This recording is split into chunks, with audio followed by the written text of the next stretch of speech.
Hello, 2023. So I had a class meeting today, and then I realized that it did not record. So I'm doing this all over again for you in case you need it, especially if you're remote and you missed our class meeting. If you missed our class meeting, please try to make sure that you are there if you can be. All right, I do understand circumstances happen, but we do go over some pretty important information from time to time. So this is from the college counseling. A note from Ms. Johnson. Please make sure you complete your U-Science assessments in your College Squire accounts. Once completed, download a PDF of the results and email them to your college counselor. If you have any questions, reach out to the college office. A through K last names go to Ms. Davis, and L through Z names go to Ms. Johnson. Again, if you have any questions about this, just contact the college office. Concentrations.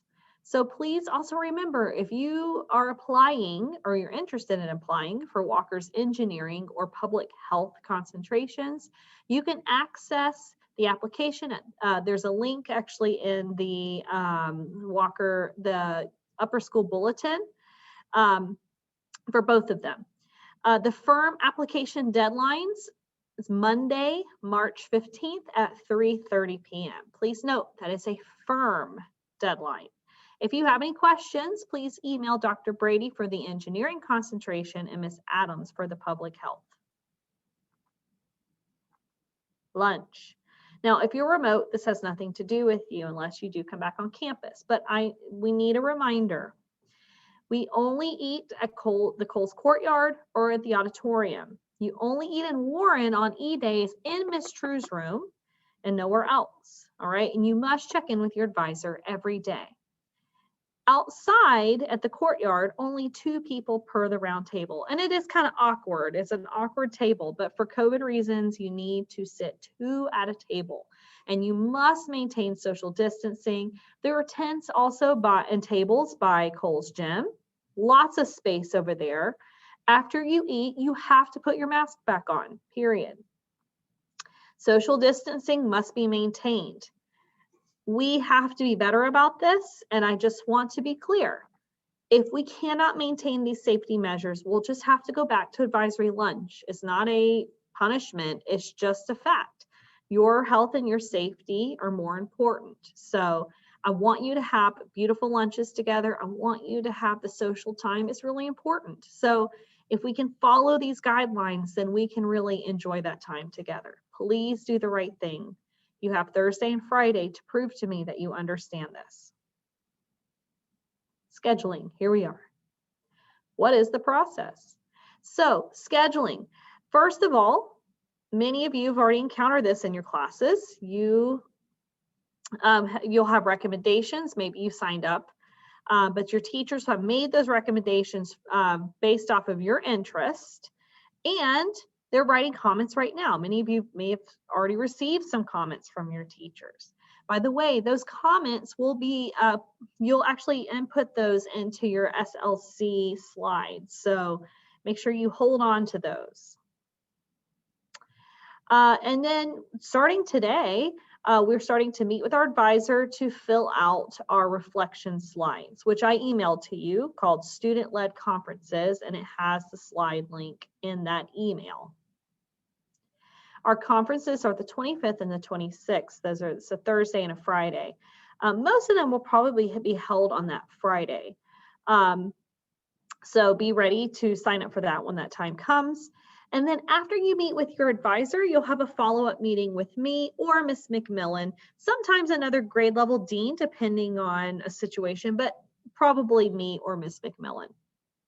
The schedule is built in June, and changes can be made by request by May 28th. And then you will have some opportunities to change over the summer, and there's an add and drop usually the first week. AP and honor courses. Always have a lot of questions about these. So what determines whether I will be in an AP or an honors course? So first, the first thing that will determine that is your interest. So you do have an opportunity to say, I am interested in taking AP, whatever that may be. And then there's a process where the teacher either recommends or doesn't recommend you to take the course. That is based off of your grades. It's also based off of your interest in your participation in the class. You certainly can make a great grade in a class and something that you might actually not be that interested in. So there's a little more to it than just grades. But the process is you declare your interest, then you are recommended. And once you're recommended, then you may take that course. Well, what if I want to be in an AP or honors course, but I'm not recommended? I get this question a lot. So there is an appeals process, and that'll be shared with you when that time comes. That appeals process does entail you filling out a form and then having it signed by the department chair of that subject. So it is important that if you do discover during scheduling that you are not recommended for a class, by the time you meet with me or Miss McMillan to solidify your schedule, that you have that form signed. And if it's not signed, then we will put the class that you were recommended for. So please make sure you pay attention to that and fulfill that if you're really interested in taking the course. Now, I will also say this before I go to this next part. If you're not recommended for the course, I want you to really take some time to think, well, is this really a class I'm interested in? Is it really something I want to invest my time in? You only have so many hours in a day. If you're already taking a lot of APs, then maybe rethink. If it's a class you did not perform as well in, take some time to reflect as to why you didn't perform well. It could be that the subject matter was hard, but it also might be that you're just not that interested in it. So remember, you don't have to take a slew of APs and honors classes to get into college. Think about your schedule, think about your mental health, think about your after school activities and all of that. So as your schedule, you need to be thinking about the next 2 years because really you're getting close to graduation. It's hard to believe, but you're halfway there. So as you look forward, think, have I fulfilled all my graduation requirements? Have I fulfilled my fine arts, my tech? Have I fulfilled my world language? You need to look through and make sure those are fulfilled. And as you look forward, you need to think, well, do I need to fulfill some my junior year and some my senior? Do I need to fulfill them my junior year and then open up my senior year? Or maybe conversely, the opposite. You need to take some time to think about the next 2 years. Are there classes you really want to take before you graduate? So some of these classes that you may really want to take, they might have prerequisites. Or maybe they fill really quickly. You need to think about this as you look forward. Also, think about your after school activities. Like I said, you got to think about your class load. Don't overload yourself. Give yourself room to breathe. If you are very busy with sports and robotics and shows and band and you name it, then you need to pull back where you might need to pull back. Maybe one on-level course, 2 on-level courses amongst all your APs is a way to breathe. Maybe for you, taking 1 or 2 APs is the push that you need, but that's enough. That's totally fine. Really look at you and recognize that each individual has an individual schedule, and you don't need to compare and contrast your schedule to others. Worry about you. Class priority. Seniors still have priority, and you'll be a junior. So backups are important when you're developing your schedule.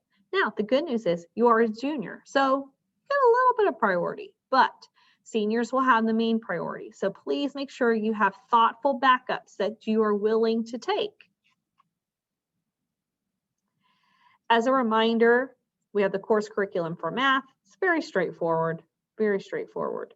You can see what math you took and what math you're going to take and clearly see the pathways. The only one that's not really a part of this path is AP Stat, which can be taken anytime after Algebra 2 with the consent of the math department. Then you have Social Studies department.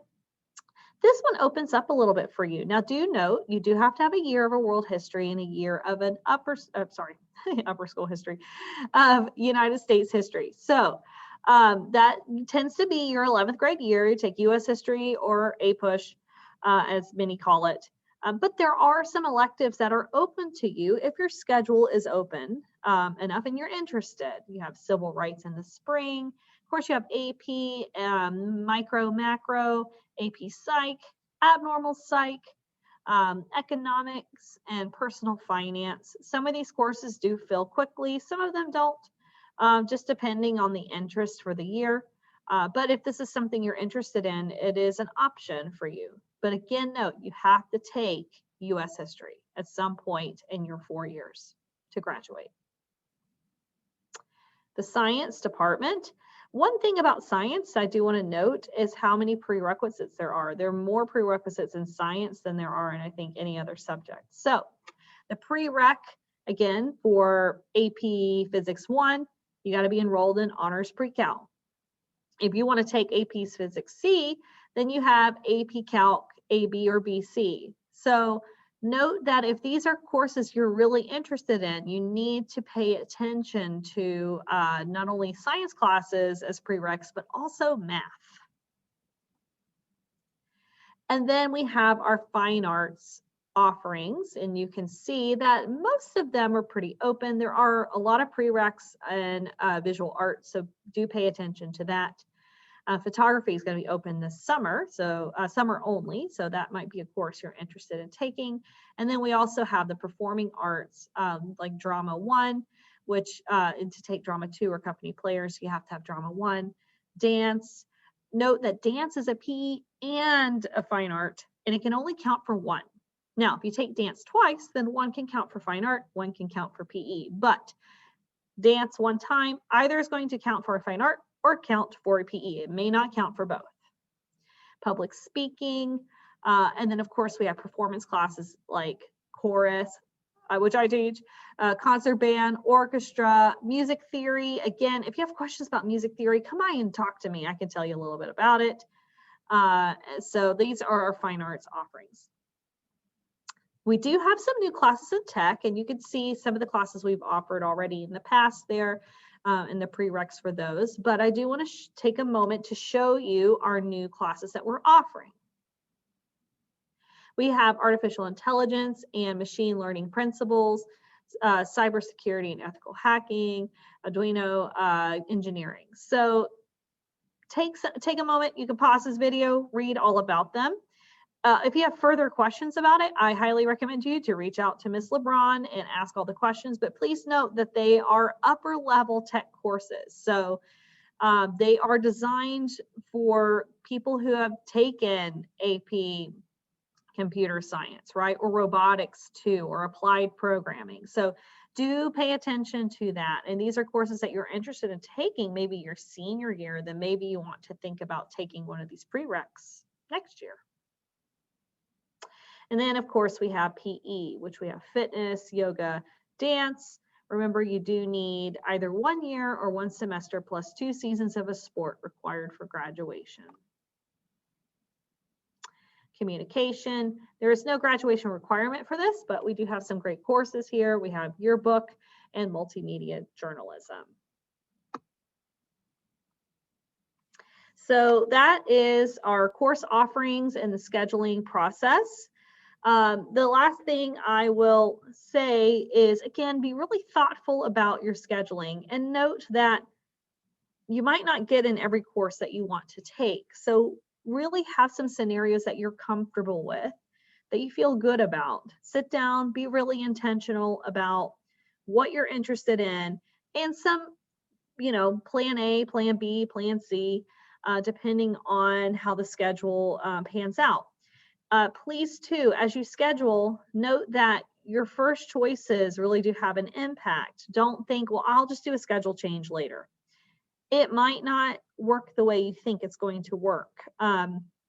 We really build a schedule around your initial request. So once those initial requests are in, classes may fill suddenly. And yes, sometimes there is kind of an even flow once we get into the scheduling process, but there are certain classes that just don't always open, like yoga. Yoga, a lot of times when it's full, it's full.